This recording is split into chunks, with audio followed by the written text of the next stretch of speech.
کہ اس رسول پر ایمان لا لو. ہماری شریعت دونوں کے لیے ہے, ہماری شریعت دونوں کے لیے, انسانوں کے ساتھ ساتھ جنات کے لیے, کیونکہ اللہ تبارک و تعالیٰ نے فرمایا وَمَا خَلَقْتُ الْجِنَّ وَالْإِنسَ إِلَّا لِيَعْبُدُونَ, ہم نے انسانوں اور جنوں کو ہماری عبادت کے لیے پیدا کیا ہے. اس کے بعد ایک اور سورت کا آغاز ہوتا ہے جس سورت کا نام ہے سورہ محمد, یعنی ہمارے نبی محمد صلی اللہ علیہ وسلم کے نام پر یہ سورت رکھی گئی.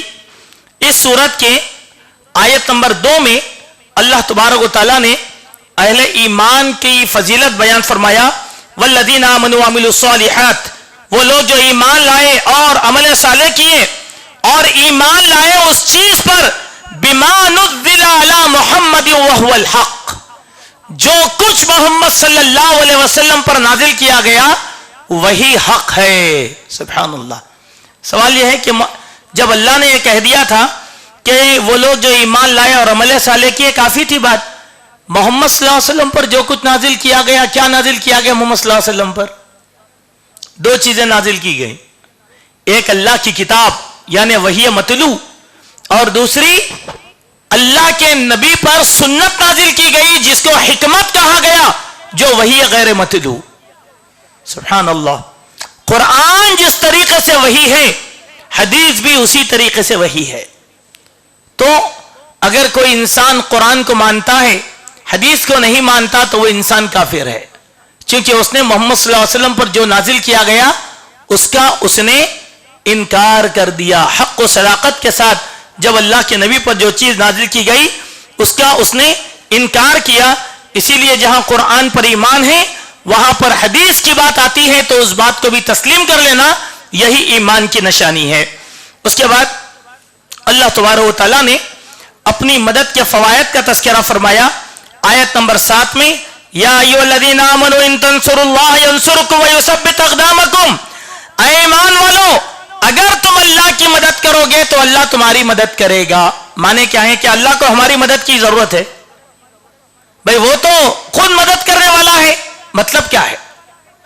اگر تم اللہ کے بتائے ہوئے اصول, طریقے اور ضابطے پر چلو گے, یہی مدد ہے اللہ تبارک و تعالیٰ کی.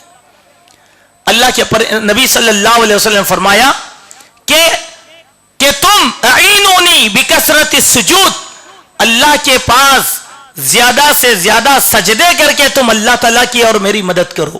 معلوم کیا ہے؟ نماز پڑھنا, عبادت کرنا, یہی اللہ تعالیٰ کی مدد ہے. ورنہ اللہ تعالیٰ ہم سے کوئی چیز نہیں مانگنا چاہتا. کیا ضرورت ہے اللہ تعالیٰ کو انسان کی چیزوں کی؟ بلکہ جس شریعت کو اللہ نے نافذ کیا اس شریعت کو اپنے جسم پر نافذ کرنا, یہ اللہ تعالیٰ کی مدد ہے. حلال کو اختیار کرنا, حرام سے اجتناب کرنا, رسول نے جو دیا اس کو لے لینا, رسول نے جس چیز سے منع کیا اس سے رک جانا, یہ کیا ہے؟ اللہ تعالیٰ کی مدد ہے. اب بندہ اگر ایسا چلے گا تو اللہ تعالیٰ تمہاری مدد کرے گا. صحابہ کی مدد اللہ نے کیوں کیا؟ توکل اللہ, پوری زندگی کا خلاصہ اللہ تعالیٰ کی شریعت پر تھا. اسی لیے اللہ تعالیٰ نے فرشتوں کو بھیج کر صحابہ کرام کی نصرت فرمایا اور صحابہ کرام کی مدد فرمایا. اس کے بعد اللہ تبارک و تعالیٰ نے اللہ کے نبی صلی اللہ علیہ وسلم کو حکم دیا کہ اے نبی آپ اہل ایمان کے حق میں استغفار طلب کریں. دیکھیے نبی تو پہلے سے شفیق تھے, لیکن اہل ایمان کے حق میں خصوصی طور پر استغفار کرنے کا حکم دیا. فرمایا فَعَلَمْ أَنَّهُ لَا إِلَهَ إِلَّا هُوَ وَاسْتَغْفِرْ لِذَنبِكَ وَلِلْمُؤْمِنِينَ وَالْمُؤْمِنَاتِ, جان لو کہ اللہ کے علاوہ کوئی معبود نہیں ہے. اے نبی اپنے گناہوں کی بھی بخشش طلب کرو اور اہل ایمان مرد اور عورتوں کے حق میں ان کے گناہوں کی بھی بخشش طلب کرو. واللہ یعلم متقلبکم ومثواکم, اللہ تبارک و تعالی تمہارے متقلب اس کو بھی جانتا ہے, ومثواکم اور تمہارے ٹھکانے کو بھی جانتے ہیں. تمہارے جینے اور مرنے کو اللہ سبحانہ و تعالی ہی جانتا ہے. ٹھیک ہے, اس سے ایک بات معلوم ہوتی ہے, وہ بات یہ ہے, ہم نے اس سے پہلے بھی آپ کے سامنے کہا دعاؤں کا اصول ہے. دعاؤں میں جہاں ہم اپنے گناہوں کے حق میں استغفار طلب کرتے ہیں, وہیں اہل ایمان کے حق میں بھی دعا کرنا چاہیے. اہل ایمان کے حق میں جب تک دعا نہیں کی جائے گی اللہ تبارک و تعالیٰ اس وقت تک ہماری دعاؤں کو قبول نہیں کرے گا. اسی لیے اللہ کے نبی صلی اللہ علیہ وسلم ہمیشہ اہل ایمان کے حق میں دعا کرتے تھے اور ان کے حق میں استغفار کرتے تھے. جہاں اپنے کیا نبی گنہگار ہوتے؟ کیا سوال یہ ہے کیا نبی گنہگار ہے؟ آگے آئے گی بات سورہ حجرات میں. نبی گنہگار نہیں ہوتے، بشری تقاضے کچھ ہوتے ہیں. اسی لیے اللہ کے نبی صلی اللہ علیہ وسلم سے پوچھا گیا یا رسول اللہ صلی اللہ علیہ وسلم آپ اتنے لمبے روزے آپ جو ہے پیر اور جمعرات کے روزے کیوں رکھتے ہیں؟ تو آپ نے کیا کہا؟ پیر اور جمعرات کو اللہ کے دربار میں میرے اعمال پیش کیے جاتے ہیں اور میں یہ چاہتا ہوں کہ جب میرے اعمال پیش ہوں تو میں روزے کی حالت میں رہوں. نبی کو روزے کی کیا ضرورت ہے؟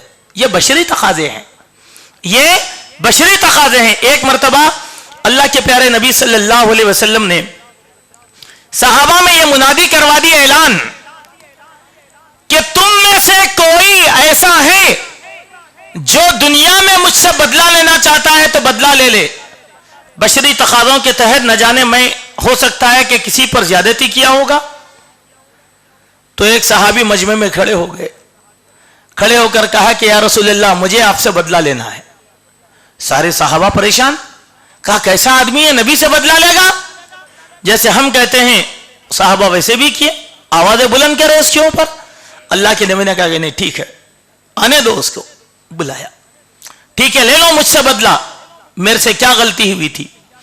کہا کہ یا رسول اللہ ایک مرتبہ آپ نے ایک کچی لکڑی لے کر مجھ کو مارا تھا، ایک کچی لکڑی لے کر مجھے سزا دی تھی، میری پیٹھ پر مارا تھا اور میں چاہتا ہوں کہ اس کا بدلہ لے لوں.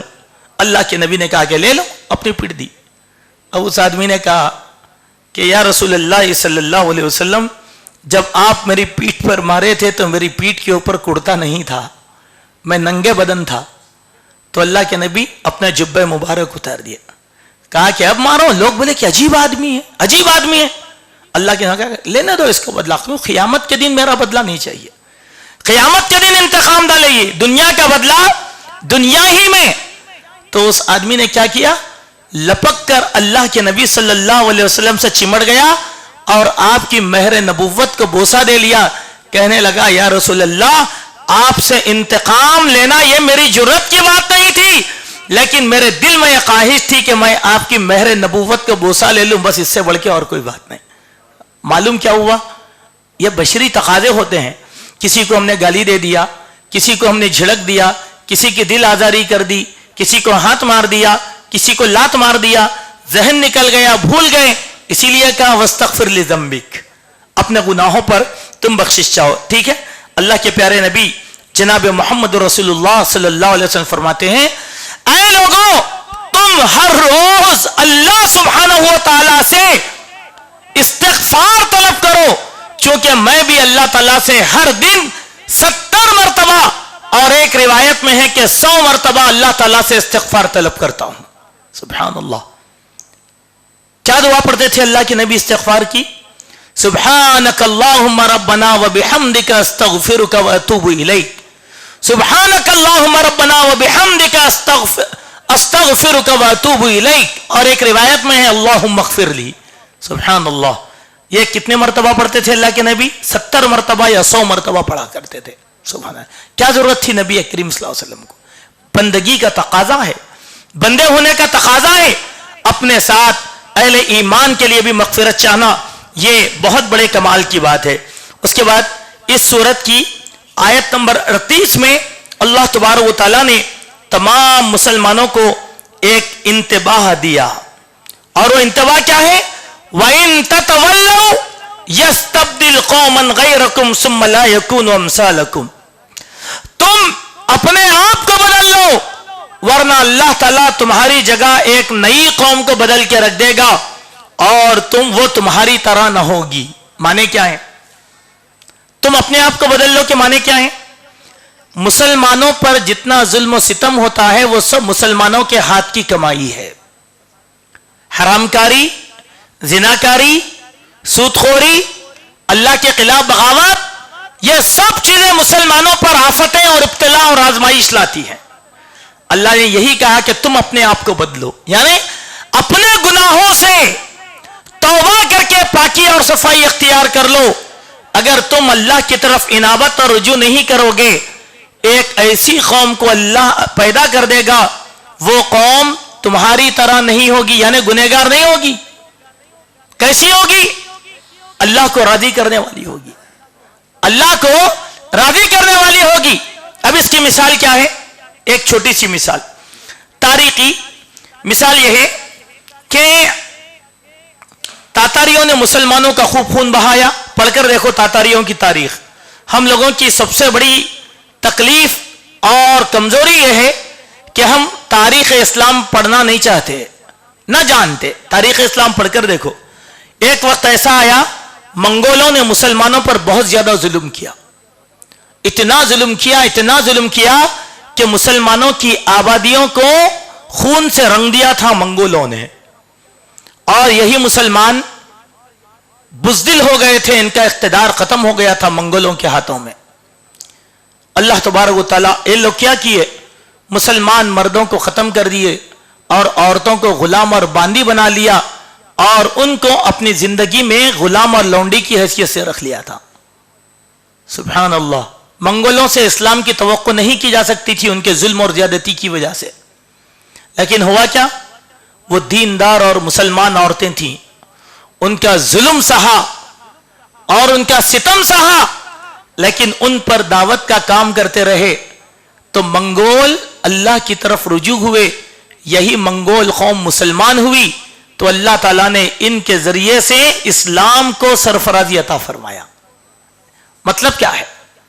جو نئی قوم کو اللہ پیدا کرے گا وہ تمہاری طرح نہیں ہوگی.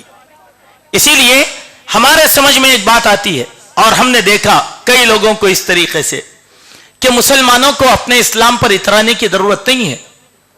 اگر مسلمان یہی روش اختیار کریں گے تو اللہ تعالیٰ مسلمانوں کو ختم کر دے گا، نئی قوم کو پیدا کرے گا. اب ہمارے ملک میں نئی قوم کون آ سکتی؟ کوئی بھی. فرض کر لو آدی واسیوں کو اللہ مسلمان بنا دے گا، دلتوں کو اللہ تعالیٰ اسلام کی نعمت سے سرفراز فرمائے گا. وہ آدی واسی دلت آ کر ہم کو قرآن پڑھائیں گے، ہم کو سنت سکھائیں گے.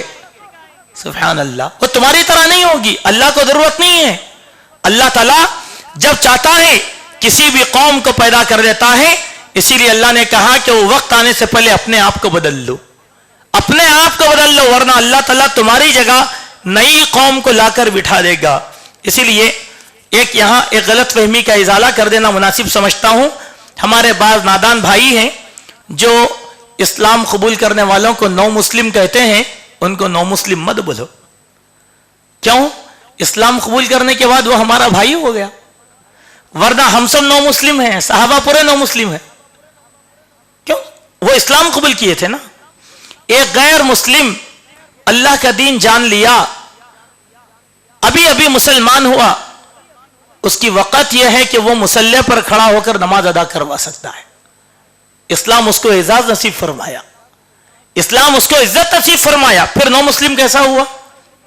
وہی آدمی کل کے دن پوری دنیا کی امامت کرے گا. ایک مثال میں آپ کو دیتا ہوں، اس سے پہلے بھی دیا تھا مثال، شاید ذکر کیا ہو گیا کہ ایک بہت بڑے آدمی ہندوستان کی زمین سے پیدا ہوئے اور اسلام لے کر آئے. جامعہ دارالسلام عمر آباد میں تعلیم حاصل کی، برہمن خاندانی. پھر وہاں سے دکتور ضیاء الرحمان اعظمی، ان کا نام بعد میں ضیاء الرحمان پڑا، ضیاء الرحمان اعظمی. منصف اخبار میں ان کے اسلام کا ایک کالم بھی چھپا تھا بعد ہفتہ طور پر. آپ سمجھ سکتے کہ ہندوستان کی زمین سے جان بچا کر ایک برہمن اسلام لے کر آیا اور جامعہ اسلامیہ مدینہ منورہ میں تعلیم حاصل کی اور پوری دنیا میں حدیث کے امام کی حیثیت سے ابھرا. اور جامعہ اسلامیہ مدینہ منورہ کے اندر نہ صرف استاد الحدیث تھے بلکہ حدیث کے ڈپارٹمنٹ کے صدر بھی رہے. سعودی عرب کی حکومت نے ان کا بڑا اکرام کیا. پوری زندگی ان کو ہندوستان واپس آنے نہیں دی حکومت، کیونکہ کبھی بھی ان کی جان کو خطرہ ہو سکتا ہے. تو میرے بھائی کبھی سوچے تھے کہ ہماری نسلوں میں سے کوئی محدث پیدا نہیں ہوا؟ اللہ تعالیٰ نے چاہا تو برہمنوں میں سے ایک محدث کو نکال لیا. الجامع الکامل، ان کی سب سے ضخیم ترین کتاب الجامع الکامل، اس زمانے میں حدیث کی سب سے جامع ترین کتاب 19 جلدوں میں انہوں نے لکھا اور پڑوسی ملک سے وہ شائع بھی کر دی گئی. آپ کبھی سوچ سکتے ہیں کہ اللہ تعالیٰ کس کو کب ہدایت عطا کر سکتا ہے؟ کب اللہ تبارک و تعالیٰ کس کو سرفراز کر سکتا ہے؟ نہیں. ہم یہ اگر سمجھتے ہیں ہمارے بغیر اسلام کا کام نہیں ہوگا تو یہ ہماری سب سے بڑی خام خیالی ہے. اس کے بعد آغاز ہوتا ہے سورہ فتح کا. سورہ فتح کی آیت نمبر 2 میں اللہ تبارک و تعالیٰ نے ارشاد فرمایا کہ لِيَغْفِرَ لَكَ اللَّهُ مَا تَقَدَّمَ مِن ذَنبِكَ وَمَا تَأَخَّرَ. کیا ہے نبی؟ اللہ تعالیٰ آپ کے اگلے اور پچھلے سارے گناہوں کی بخشش فرما دیا اور اپنی نعمتوں کو آپ پر مکمل کر دیا اور اللہ تعالیٰ نے آپ کو صراط مستقیم پر گامزن کر دیا اور اللہ تعالیٰ سب سے بہترین مدد آپ کی کرنے والا ہے. ٹھیک ہے، مانے کیا ہوئے؟ ایک مرتبہ کی بات ہے کہ اللہ کے نبی صلی اللہ علیہ وسلم سے صحابہ نے کہا یا رسول اللہ آپ کی شان تو یہ ہے قد غفر اللہ ما تقدم من ذنبک وما تأخر. یہی آیت پڑھ کے بتلایا. کیوں؟ کیا عمل تھا اللہ کے نبی کا؟ حضرت عائشہ رضی اللہ عنہ بیان فرماتی ہیں کہ رسول اللہ صلی اللہ علیہ وسلم اتنی طویل اور لمبی نمازیں پڑھا کرتے تھے کہ آپ کے قدموں پر ورم آ جایا کرتا تھا. میں تکلیف سے کہتی یا رسول اللہ قد غفر اللہ ما تقدم من ذنبک وما تأخر. اللہ نے آپ کے اگلے اور پچھلے سارے گناہوں کو معاف کر دیا ہے تو اتنی مشقت آپ کیوں کر رہے ہیں؟ آپ کے تو سارے گناہ معاف ہے، پھر اتنی مشقت کی کیا بات ہے؟ تو اللہ کے نبی نے کیا پیارا جواب دیا، لِأَنْ أَكُونَ عَبْدًا شَكُورًا.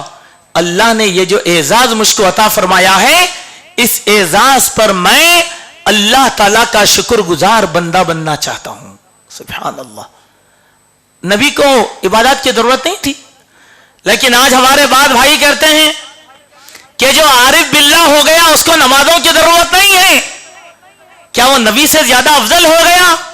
اللہ کی معرفت اس کو نبی سے زیادہ ہو گئی؟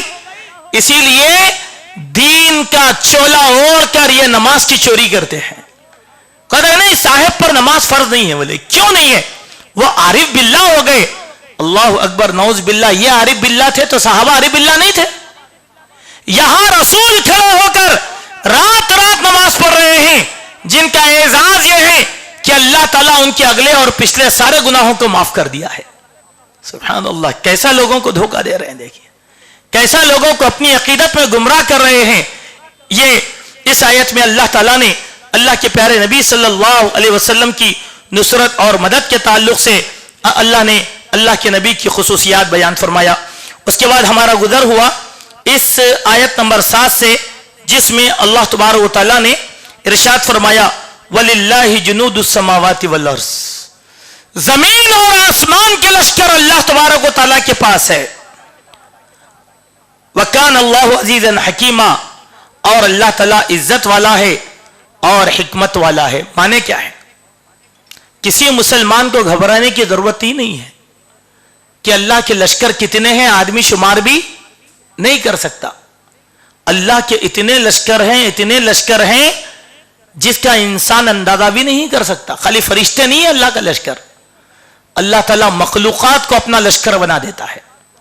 جیسے ابراہا پر ابابیل کو لشکر بنا کر اللہ تعالیٰ نے بھیج دیا تھا. اللہ تعالیٰ کے لشکر میں ہوائیں ہیں، تیز چلتی ہیں تو لوگوں کے خیمے اکھڑ جاتے ہیں. اللہ کے لشکر میں زلزلے ہیں، جب آ جاتے ہیں تو زمین میں بھونچال مچ جاتا ہے. اللہ کے لشکر میں بنی اسرائیل کو پڑھ کر دیکھو، بنی اسرائیل پر اللہ نے کیا کیا عذاب دیا. کیسا لشکر ہے اللہ کا، جس کو ہم مینڈکوں کا عذاب اللہ نے بنی اسرائیل پر نازل کیا. جوؤں کا عذاب اللہ تعالیٰ نے بنی اسرائیل پر نازل کیا. خون کا عذاب اللہ تبارک و تعالیٰ نے بنی اسرائیل پر نازل کیا. لوگ کتنی چیزوں کو روک سکتے ہیں، کتنی چیزوں کو.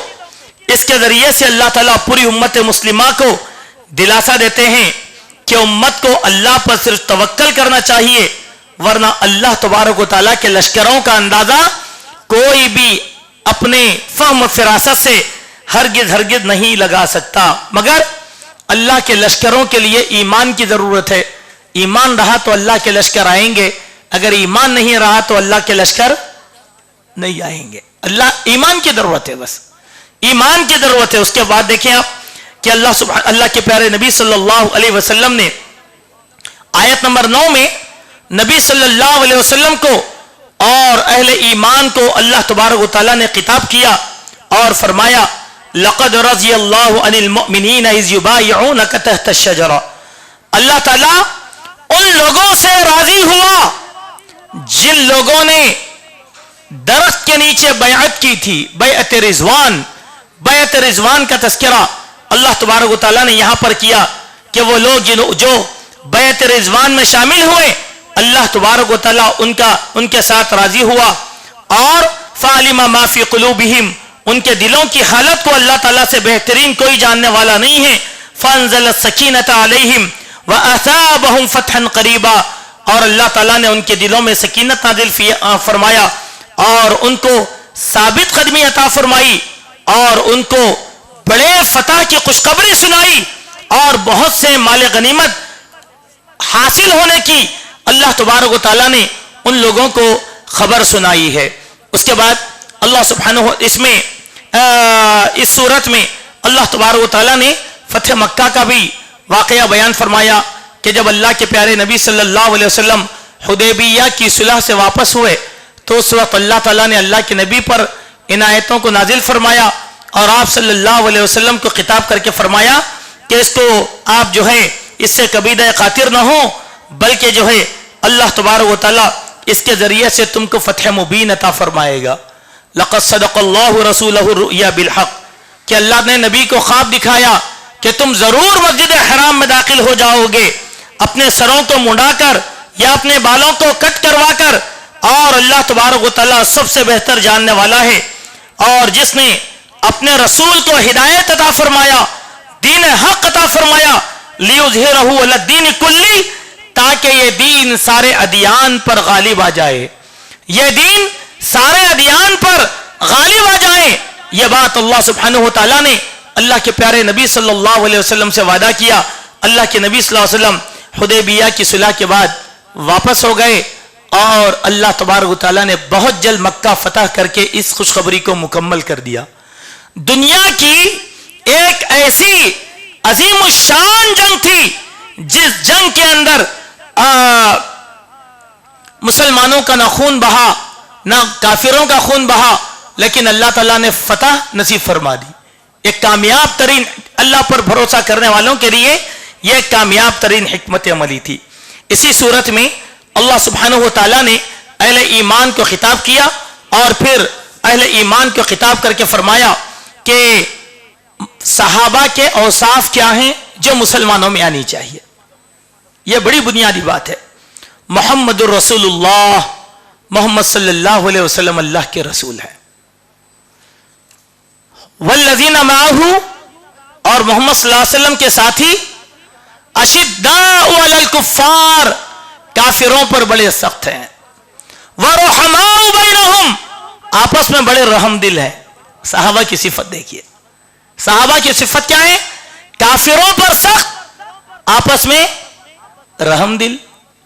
اور صحابہ کو ماننے والے امتیوں کی صفت اب بدل گئی، کافروں کے ساتھ ہمدردی اور آپس میں مسلمان تنگ نظر، مسلمان کا خون کر رہا ہے، مسلمان سے رنجش رکھا ہوا ہے، مسلمان کے ساتھ غصب کر رہا ہے، مسلمان کے ساتھ نفرت رکھتا ہے، دشمنی رکھتا ہے، عداوت رکھتا ہے۔ یہ صحابہ کے منہج اور اصول کے مطلق طور پر خلاف ہے۔ مسلمان سے محبت رکھے، یہ پیغام اللہ تعالیٰ نے یہاں دیا۔ صحابہ کی صفت تھی یہ کہ وہ آپس میں بڑے رحم دل ہیں اور وہ ہمیشہ نماز پڑھنے والے ہیں، اللہ کا فضل تلاش کرنے والے ہیں اور اللہ کی رضامندی تلاش کرنے والے ہیں۔ کثرت سجدوں کی وجہ سے ان کے جبینوں پر جو ہے گٹھے آ چکے ہیں، ان کی مثال تورات اور انجیل میں دی گئی۔ صحابہ کی مثال تورات اور انجیل میں دی گئی۔ اسی لیے جب ابو بکر صدیق رضی اللہ عنہ ایک بہرے راہب سے اللہ کے نبی کے بارے میں سوال کرتے ہیں تو اس نے اللہ کے نبی کی آمد کی خبر دیتے ہوئے کیا کہا کہ اے ابو بکر وہ جو نبی آنے والا ہے نبی منتظر تم اس کے وزیر بنو گے بولے. یعنی ابو بکر کا تذکرہ تورات میں کیا اللہ تعالیٰ نے, اس کی صداقت یہ ہے. اللہ نے صحابہ کی شان اور ان کی صفات یہاں پر بیان فرمائی ہے. اس کے بعد سورہ حجرات کا آغاز ہوتا ہے. اس سورت میں 18 آیتیں ہیں لیکن ہر آیت اپنی جگہ ایک حکم کا درجہ رکھتی ہے.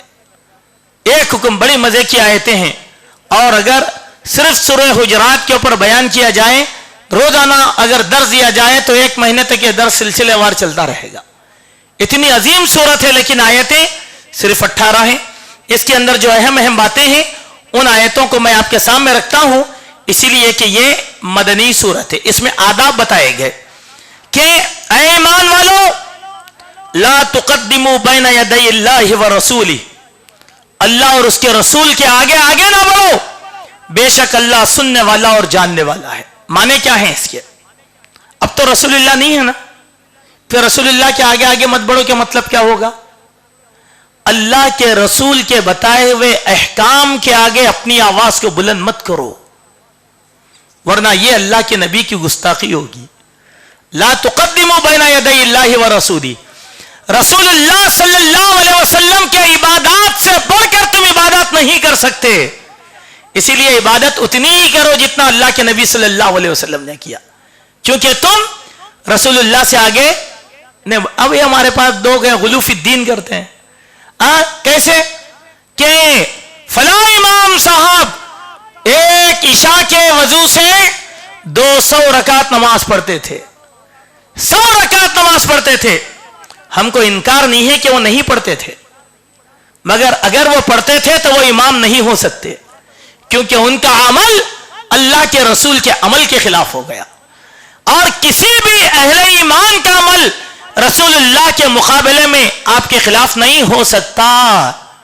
پھر کیا تعجب کی بات ہے اگر کوئی آدمی آ کر کہہ رہا ہے میں پوری رات پہ قرآن مکمل کر لیتا ہوں, کوئی نیا کام نہیں کر رہے آپ, اس سے اللہ راضی نہیں ہوگا, کیونکہ آپ کا کام رسول اللہ کے کام کے خلاف ہے.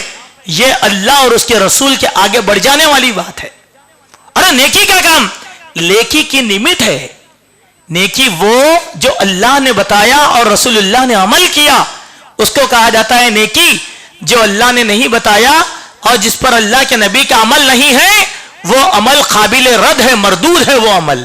تو یہ بات اللہ اور اس کے رسول کے آگے نہیں بڑھنا چاہیے. اس کے بعد دوسری آیت بیان کی گئی, اے ایمان والو رسول اللہ کی آواز کے آگے اپنی آواز کو بلند مت کرو, نہ چیخو نہ چلاؤ جیسے تم آپس میں ایک دوسرے سے بات کرتے ہو.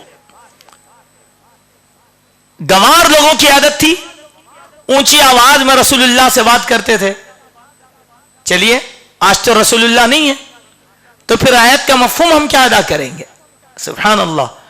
اللہ کے نبی کے احکام میں جب احادیث بیان کی جاتی ہیں تو چیخو چلاؤ مت, کیونکہ وہ رسول اللہ کا حکم ہے.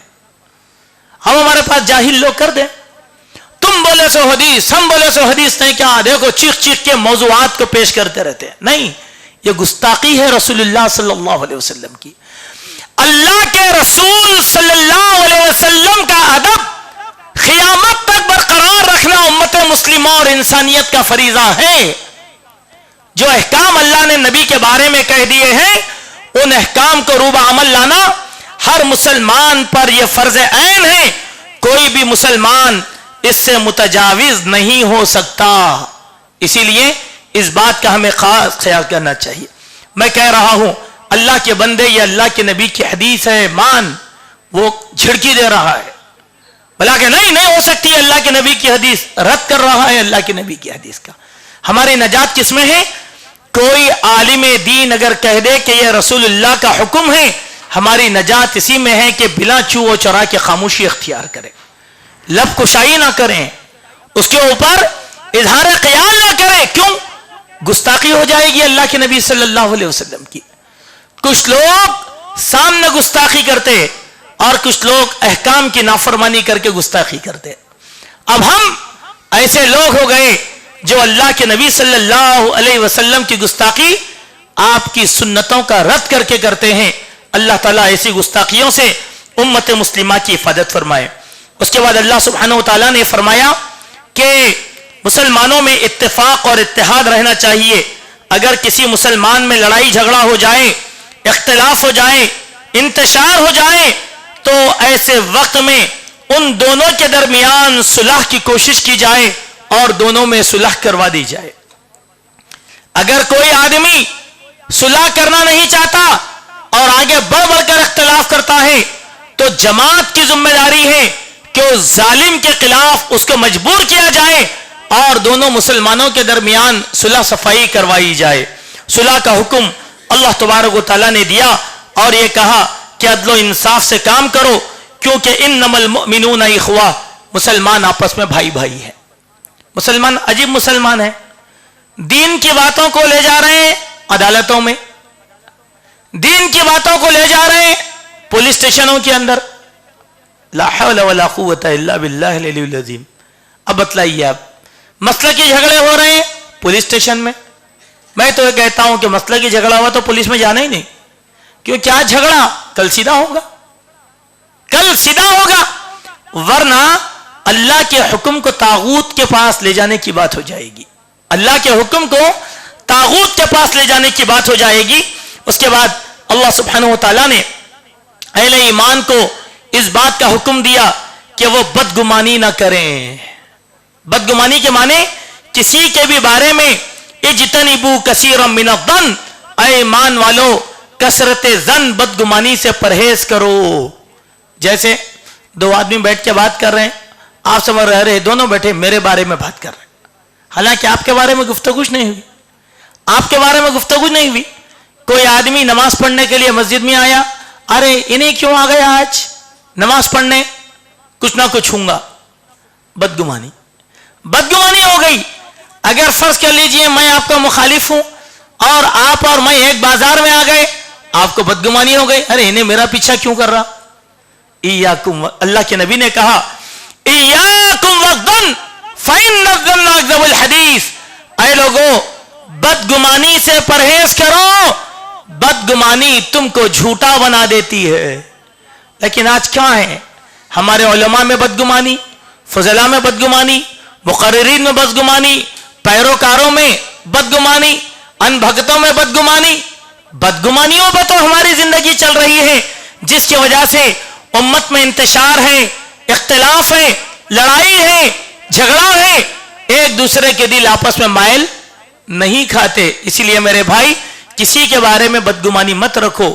اور اللہ تبارک و تعالیٰ نے یہاں پر ایک بات کا ہمیں حکم دیا کہ دیکھو اگر کوئی آدمی بدگمانی پیدا کرنا چاہے تو پہلے تحقیق کر لو، تصدیق کر لو، ورنہ تم بھی جاہل بن جاؤ گے اور وہ بھی جاہل بن جائے گا.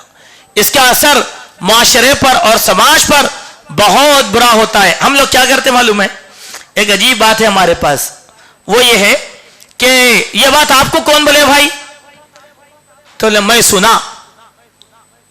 کسے سنے؟ نہیں لوگوں بول رہے تھے سنا. اچھا تحقیق کریں؟ نہیں کرا، انہوں بول لیا بس، سن لیا بس.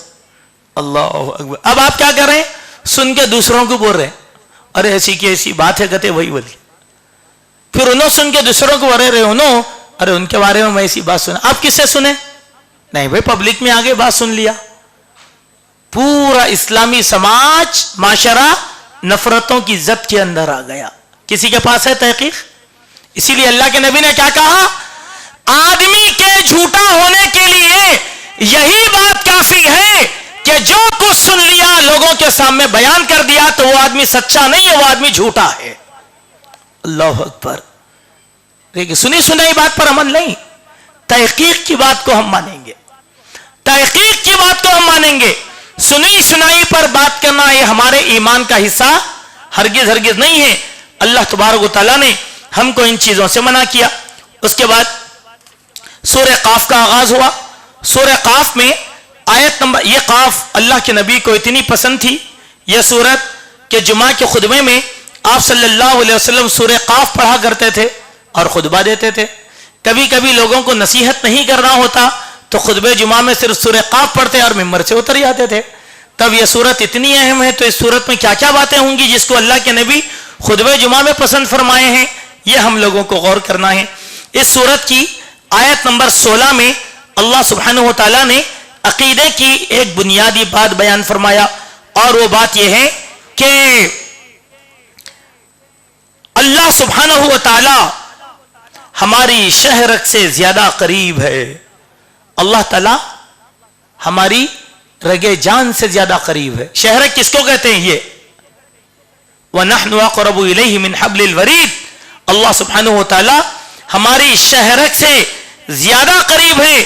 اسی لیے اللہ نے فرمایا کہ انسان کے دل میں آنے والے وسوسوں کو اللہ تبارک و تعالیٰ اچھی طریقے سے جانتا ہے, چونکہ اللہ تبارک و تعالیٰ بندوں کی شہرک سے زیادہ قریب ہے. جو اللہ اتنا قریب ہے, جو اللہ اتنا قریب ہے تو کیا ہمارے اعمال کو نہیں جانتا؟ کہتے ہیں ہم انسانوں کے وسوسوں کو جانتے ہیں. وسوسے کے معنی کیا ہیں؟ جو زبان سے ادا نہیں کیے جاتے, وہ افکار, وہ نظریات, وہ خیالات, یا تو وہ دماغ میں محفوظ ہے یا تو وہ دل میں محفوظ ہے, لیکن زبان پر نہیں آئے. اللہ تعالیٰ ان چیزوں کو جانتا ہے. اسی لیے اللہ سبحانہ و تعالیٰ نے قرآن مجید کی سورہ تبارکہ میں ارشاد فرمایا کہ ہم دلوں کی دھڑکنوں کو جانتے ہیں. ہم دلوں کی دھڑکنوں کو جانتے ہیں. وہ دلوں کو دھڑکن کو کیسے نہیں جانے گا جو باریک سی باریک خبر رکھنے والا ہے. الا یعلم من خلق وهو اللطیف الخبیر. وہ کیسے نہیں جانے گا جس نے مخلوق کو پیدا کیا ہے. دل کی دھڑکن کیا ہوتی ہے وہ اللہ کو معلوم. اسی لیے اللہ کے نبی نے فرمایا کہ بندہ جو کچھ سوچتا ہے خیر کے بارے میں تو اللہ تبارک و تعالیٰ اس کو اجر عطا فرماتے ہیں. بندے کو اللہ سبحانہ و تعالیٰ اجر عطا فرماتے ہیں اس کی سوچ کی وجہ سے, لیکن جب تک گناہ واقع نہ ہو گناہ نہیں دیتے. تو یہ سوچ کو جانا کس نے؟ اللہ نے. فرض کر لیجیے آپ مسجد میں بیٹھے, مسجد میں بیٹھ کر آپ کے دل میں ایک خیال آ گیا. وہ خیال یہ ہے کہ میں اللہ کی راہ میں ایسا کر دوں گا. کریں نہیں آپ, لیکن ارادہ کرے, اللہ اجر دے دیا. اللہ اس کی نیکی لیے کرو مت کرو. نیک سوچنا بھی عبادت ہے, اچھا سوچنا بھی عبادت ہے, لیکن برا جب تک واقع نہیں ہوگا اللہ تعالیٰ گناہ نہیں دے گا. چلیے اگر بات الٹی ہو جاتی کہ برائی سوچنے پر بھی اللہ تعالیٰ اگر گناہ دے دیتے تو کیا ہم میں سے کوئی انسان بچ سکتا تھا؟ نہیں بچ سکتا تھا, چونکہ صبح سے شام تک ہم برائی سوچتے رہتے ہیں نیکی سے زیادہ.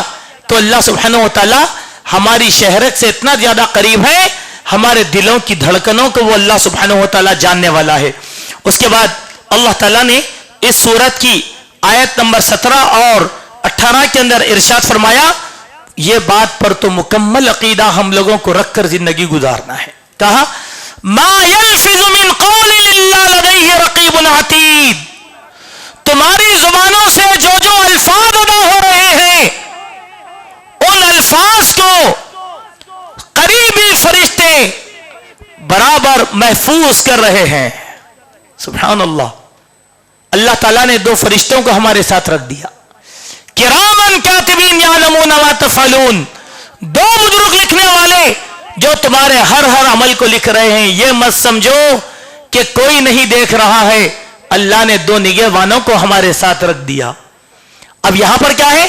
لفظ یلفظو کہتے ہیں زبان سے نکلنے والے الفاظ. فرض کر لیں آپ یہاں بیٹھ کر غیبت کر رہے ہیں کسی انسان کی, لیکن وہ انسان موجود نہیں ہے, لیکن آپ کے بول نکل رہے نہیں.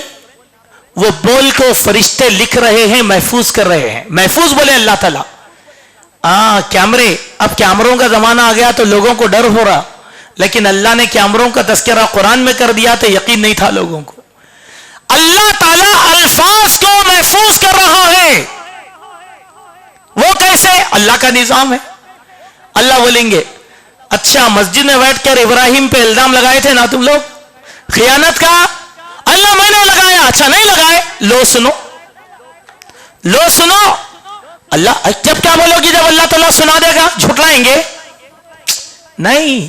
تو یاد رکھو جب بھی زبان کھولو اللہ کے نبی نے فرمایا فَلْيَقُلْ خَيْرًا أَوْ لَيَصْمُتْ, خیر کی زبان کھولو یا خاموشی اختیار کرو.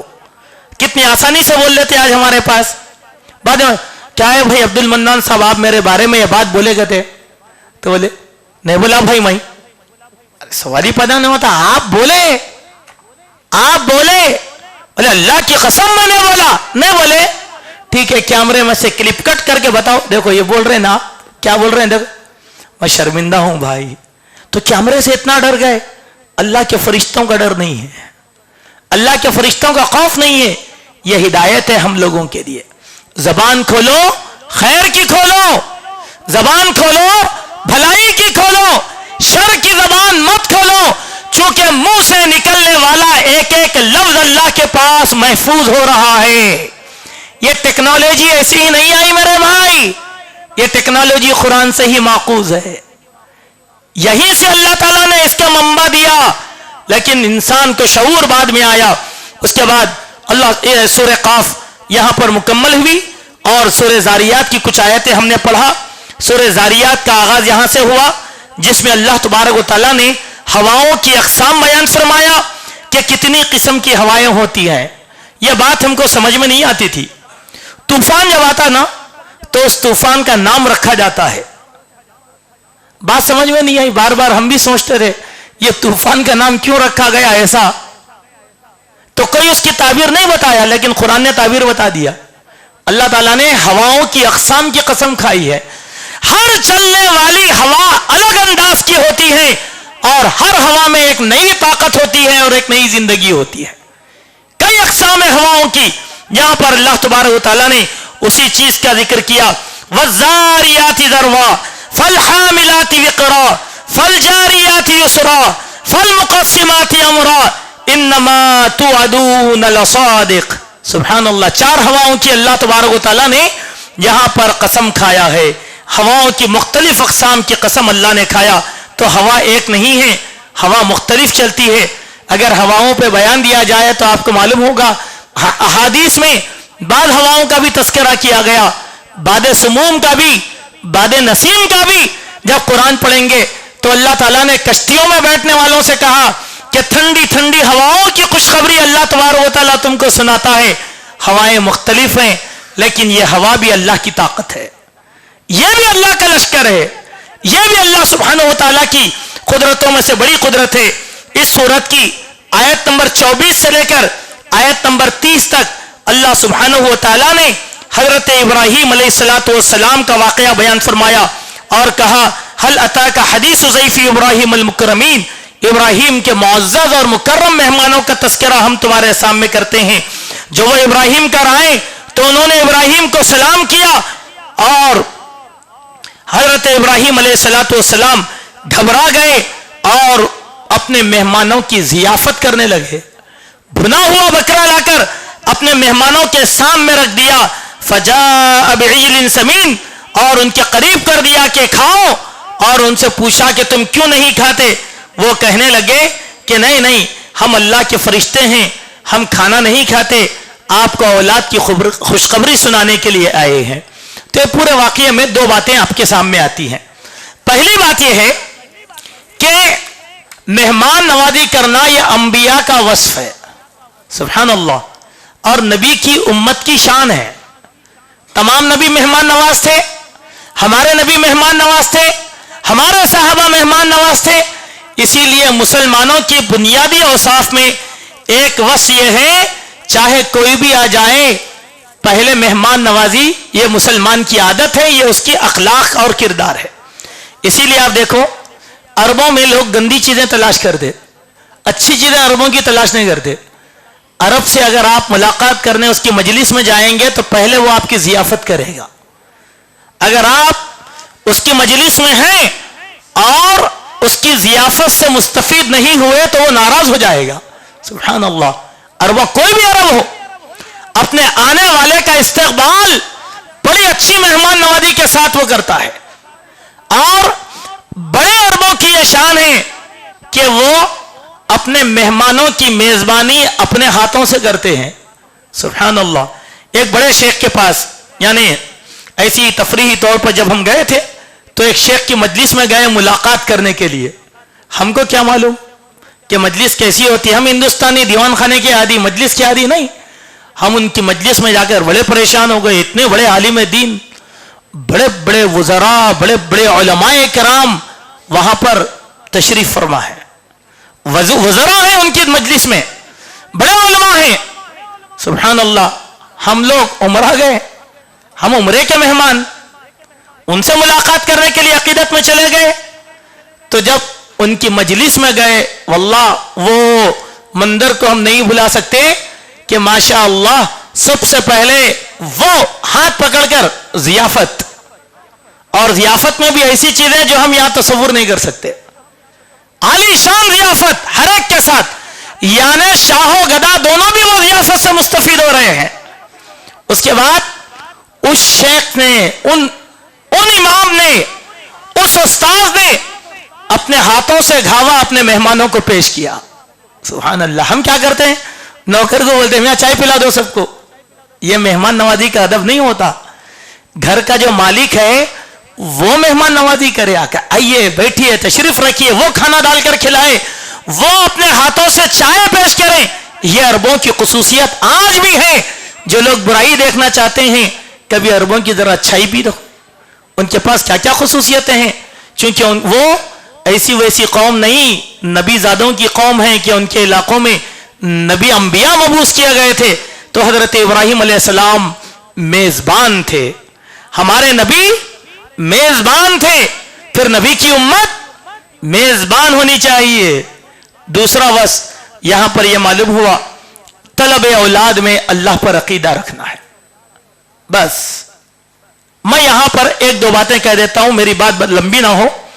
دیکھیے، طلب اولاد میں ہم اللہ سے دعا نہیں کرتے، اللہ پر توکل نہیں کرتے، بلکہ الٹا ہمارے گھروں میں بہو پر ظلم ہوتا ہے. سال ہوا شادی ہو کے اولاد کی خوشخبری نہیں، 2 سال ہوا شادی ہو کے اولاد کی خوشخبری نہیں، 5 سال ہوا شادی ہو کے اولاد کی خوشخبری نہیں. اب اس کے بعد بہو کو ستانا شروع کرتے ہیں، طنز کرنا شروع کرتے ہیں، دکھ دینا شروع کرتے ہیں. پھر شوہر نامداد، سبحان اللہ، اب ان کا تو یہ عالم ہے کہ اب اولاد ہونا میرے کو، نہ تو دوسری شادی کر لیتا ہوں. ارے بھائی، تجھے اگر دوسری شادی کرنا ہے تو اللہ کے تقوی کے ساتھ، حکم کے ساتھ، عدل و انصاف کے ساتھ تو مرد ہے، جا کر کر. لیکن ایک عورت کو اولاد نہ ہونے کا تانا دے دے کر دوسری شادی کیوں کر رہا ہے؟ ہم نے ایسے لوگوں کو بھی دیکھا کہ وہ پہلی بیوی کا جینا اجیرن کر دی کہ اولاد نہیں ہو رہی ہے، ضد میں جا کر شادی کر کر آئے تو دوسری بیوی کو بھی اولاد نہیں ہوئی. اب کیا بولیں گے آپ؟ قصور کس کا ہے؟ قصور کس کا ہے؟ اللہ پر توکل نہیں. اللہ پر یقین رکھو کہ اللہ تبارک و تعالیٰ اولاد دینے والا ہے. اللہ تعالیٰ اولاد دینے والا ہے. بڑھاپے میں ابراہیم کو جب اللہ نے خوشخبری سنائی اولاد کی، ایک ایک نہیں، بڑھاپے میں 2 اولاد دیا اللہ تعالیٰ. اسحاق بھی دیا، اسماعیل بھی دیا، دونوں کو نبوت عطا فرمایا. اور اسحاق کی اولاد میں سلسلہ نبوت کو اللہ تعالیٰ نے جاری کر دیا. یہ پیغام ہے امت مسلمہ کے نام پر، یہ پیغام ہے امت مسلمہ کے نام پر. ہر شوہر کو چاہیے کہ اپنی بیوی سے ہی محبت کرے. ہر سسرال والوں کو چاہیے کہ اولاد کی تمنا اللہ تبارک و تعالیٰ سے رکھے. دینے والی ذات اللہ سبحانہ و تعالیٰ کی ہے، مانگنا اللہ تبارک و تعالیٰ سے ہے، یقین اللہ تبارک و تعالیٰ پر ہے. مایوسی یہ کفر ہے. جب ایمان زندہ رہے گا، زندگی کے کسی بھی گوشے میں اللہ تبارک و تعالیٰ ان کو اولاد عطا فرمائے گا. آخری بات میں آپ کو نبیوں کی بات تو بہت سنے. ہمارے ایک استاذ تھے مولانا عبد الواجد صاحب مدنی رحمت اللہ علیہ، اللہ ان کی قبر کو نور سے منور کرے. کافی عمر ہو گئی تھی. میں ان کے گھر رہتا تھا عمر آباد میں پڑھتے وقت، تو اولاد نہیں ہوئی ان کو، بلکہ ہماری فراغت تک بھی ان کو اولاد نہیں ہوئی. تو وہ اپنے ایک بھتیجے کو پال لیے تھے, اپنے ایک بھتیجے کی پرورش کر لیے تھے اپنے گھر میں. اللہ کا کرشمہ ایسا ہوا کہ عمر کے ایک حصے میں اللہ تبارک و تعالیٰ نے اسی بیوی سے ان کو اولاد عطا فرمایا. سبحان اللہ. آج ان کا بیٹا حافظ قرآن بھی ہے, عالم دین بھی ہے. اللہ دے گا اولاد. مانگو, اللہ کے دربار میں کوئی کمی نہیں ہے. مانگنے والوں کی کمی ہے, دینے والے کی کوئی کمی نہیں ہے. اللہ سبحانہ و تعالیٰ سے دعا ہے کہی گئی باتوں پر اللہ تعالیٰ حسن عمل کی توفیق عطا فرمائے. اللہ جب تک زندہ رکھے اسلام پر رکھے, جب ہمارا خاتمہ ہو ایمان پر ہو. اقول قولی ھذا استغفر اللہ من کل ذنب واتوب الیک. سبحانک اللہم ربنا وبحمدک اشہد ان لا الہ الا انت استغفرک واتوب الیک.